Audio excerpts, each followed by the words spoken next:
For every game developer, one of the best parts of development is bringing people in early. These guys are the best of the best, and they're looking at our game, and we just hope that they enjoy what they see. Just being a part of this, even though it's just for a day, is a remarkable experience. Being able to try something before everyone else, it gets to driving me going. I'm all excited. You see this competitiveness, this sort of how can I use what he just told me to my advantage. That's all we've ever wanted, be able to give our input and make the game that we all love and play that much better. Kill confirmed.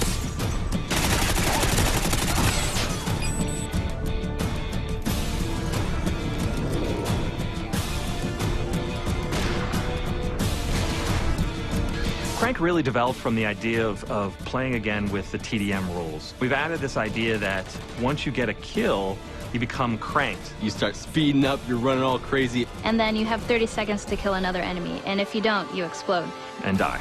And all of a sudden it becomes very frantic Call of Duty. Lots of kills really quickly. I was running around the map going crazy looking for that last kill at the 2-second mark. You get a guy in your sights and someone comes in and steals that kill from you, and then you blow up, that's kind of a problem.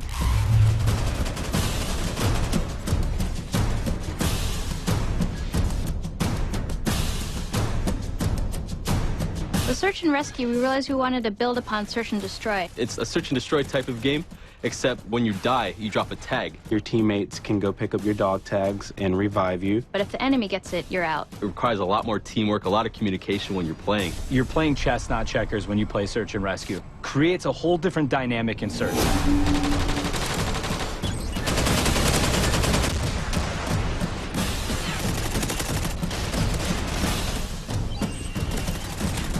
Reviving teammates and taking out the enemy's tags became another objective within the search and destroy mode. I think it's going to be a lot more strategy involved.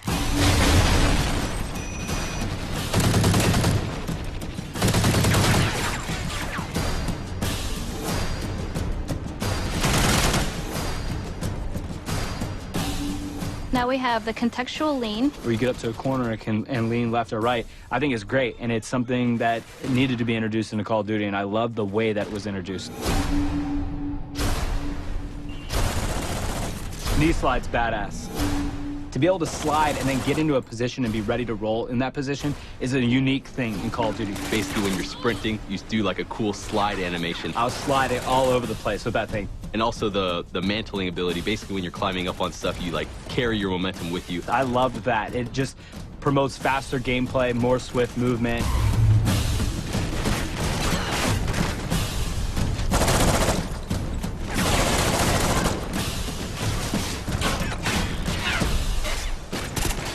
We brought back Assault, Support, and Specialist.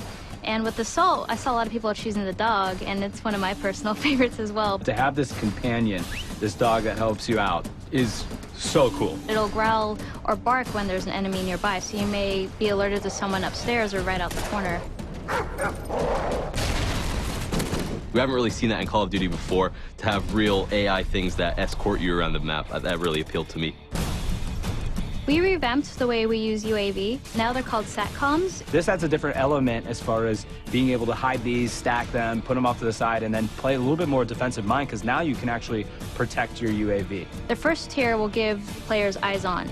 So when a teammate sees an enemy, you'll see it on your minimap. When you throw down a second SATCOM, it gives you the traditional UAV that everyone's familiar with. And when a third is thrown down, that's when you see the directional movement of enemies. The other thing that I really like, where you can snipe from the helicopter. You go up into the air and you can control where the helicopter is on the map, but it's up to you to snipe off enemies. And trying to snipe the guy that's sniping from the helicopter is even much harder.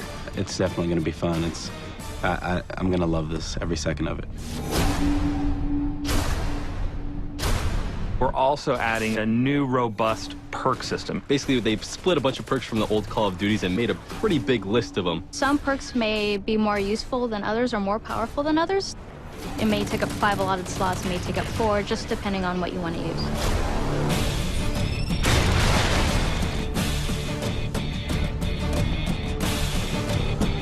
Usually when you're playing online, you know, you have your headsets and you're calling out where enemies are, but sometimes when you're in the moment, you forget to.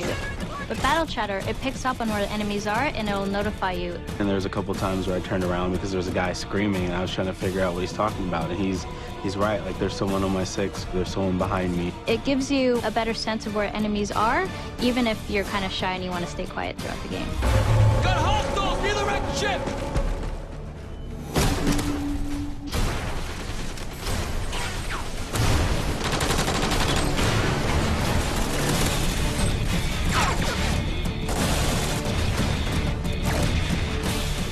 Working on Call of Duty Ghosts has been an amazing trip. We're getting close to the finish here.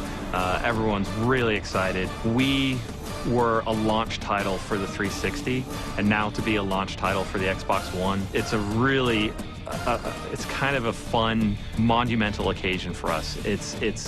We know it's a lot more work. We know it's a lot harder, and that actually, I think, just drives us more. And I'm really excited about how Call of Duty Ghosts is going to turn out on Xbox One.